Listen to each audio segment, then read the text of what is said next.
Hello, it's Stacey Holt from Real Estate Excellence. A quick video. Today's the 17th of May 2023. Queensland, we have 12 days to go for Stage 2 tenancy law reform and the consultation stage. This is obviously critical information and a critical time for our industry, for our investors and more. Just quickly, I'll be looking away here and there as I refer to copious notes I've got around me. But it's really important that we have our say. There's a options consultation paper. There's a survey for property owners, for property managers and for tenants. And people can do the survey and or a written submission, or of course both. And a couple of things I wanted to share with you. The options paper is about 34 pages reading, if that. But geez, there's a lot in there. There's a lot in there in Stage 2. And I just wanted to highlight a couple of things, noting there are many others. But if you may recall, Stage 1, which we know began October 2022, and it was picked up by the government, the Stage 1 in in 2021. And then it commenced October 1, 2022. And that included the removal of without grounds. Well, previously, tenants' right to make minor modifications was supposed to be in Stage 1. It was held over, and now here it is.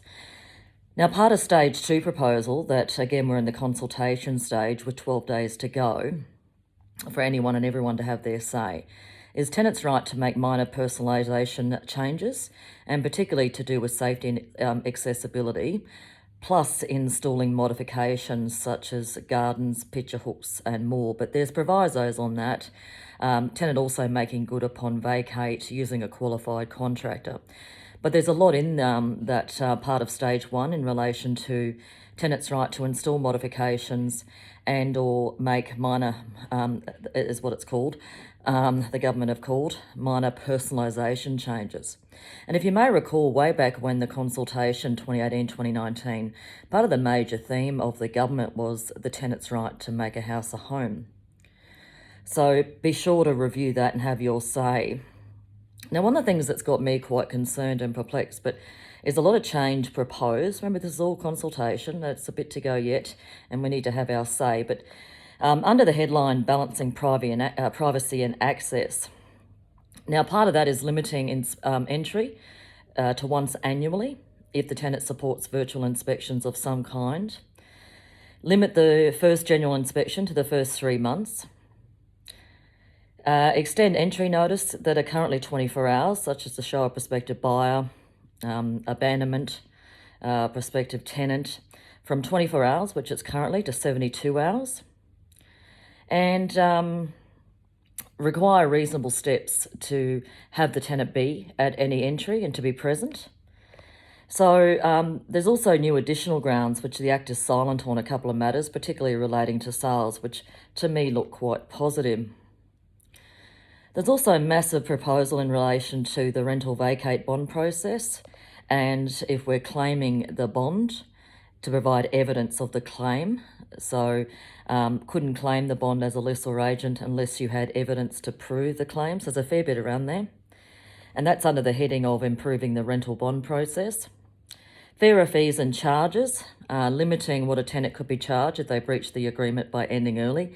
Some call it break lease. So limiting to that, limiting percentages of how much they got to go as far as compensation. Also timeframes, which we don't currently have, of when water can be passed on to tenants for water bills, which we currently don't have. We have Section 362 about mitigation to reduce the tenant's loss, etc., and be reasonable of passing on. Also providing tenants with a rent-free payment method, which again we don't currently have, team. So there's a fair bit in it. realestateexcellence.com.au, under the RTR Rayout Review link, or the industry update, or the member update. I've got them everywhere. Right at the top of the page, you'll see the link to the review and information. Any trouble, please email us. More than happy to help. Or you don't need to go to my website. Go to the RTA website or your preferred advisor for any assistance there.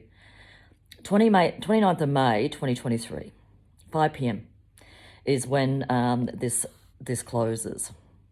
And I just wanted to share with you that a submission I'm about to submit to the review I just want to review part of it with you, which again I've got on my website and posted on socials as well. I'm writing first and foremost requesting the Labor Government of Queensland to hold off on Stage 2 reform. We know the reforms in consultation began in 2018-2019 and a lot's changed since. Labor have a majority government since being re-elected for a record third term, 4 years in October 2020. The pandemic happened. Stage 1 was picked up, we know, after being delayed in 21, which scared a number of investors. Plus the sales market being so high, investors saw an opportunity and sold, plus the fear and what happened with Stage 1. We know that part of Stage 1 saw the removal of without grounds, no reason, to end a tenancy contract in Queensland. Prior to the implementation of that law, October 1, 2022, it must be said there was a lot of chatter which resulted in action of properties being sold. The experts of statistics and facts for those sort of matters no doubt have shared, or the government know, the loss of rental properties from that. Stage 2 now. Real Estate Excellence has over 300 member offices in Queensland. I've worked in education, training, advised policy for over 20 years. I write on behalf of my company from experience, on behalf of my members, and if I may indulge, by far most of the industry in Queensland. Please pause, Labor government, we need investors. If the industry investors and future investors actually read the full options paper, there is much to fear and perceived fear to not invest. We have mum and dad investors who are having a go. If they read the full options paper for Stage 2, there will be a lot of fear about the loss of control of their major investment. A reasonable person would understand that. It is a tenant's home for sure, but it's also an investor's major life investment. Without them, we know we don't have housing for most of us. We are at a crisis point. We've been there for a while in the property management industry for recruiting and retaining staff. Remember, this is part of my submission. Please remember COVID and those years of emergency regulations, then Stage 1. Then the rent increase frequency laws that we know were rushed through without consultation through the Queensland Parliament in April 18th, and we know they commence 1 July 2023. We then have minimum housing standards commencing 1 September. The industry, but mainly investors and future investors, do not need more change. There is a lot of fatigue. Please consider pausing Stage 2 of Queensland tenancy law reform. It is not going to fix the national or Queensland housing crisis. In fact, it will probably exacerbate the Queensland housing crisis. My suggestion is to continue focusing on the housing crisis where people like you and I cannot find housing. Stage 2 is not the answer. Please wait until after the state election in October 2024 is my request to the Queensland Government before making any further tenancy law changes in Queensland. Now is not the time. So that's my submission that, as I say, I've got on my webpage. It's under the RTRA Act Review tab that I've had since 2012. It's been a long decade.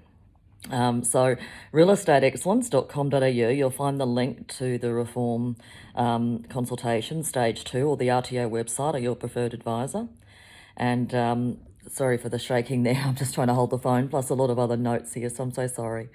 So thank you for putting up with that, but I really appreciate you listening, and thank you for joining me. Have your say. This is Stacey Holt from Real Estate Excellence, and bye for now.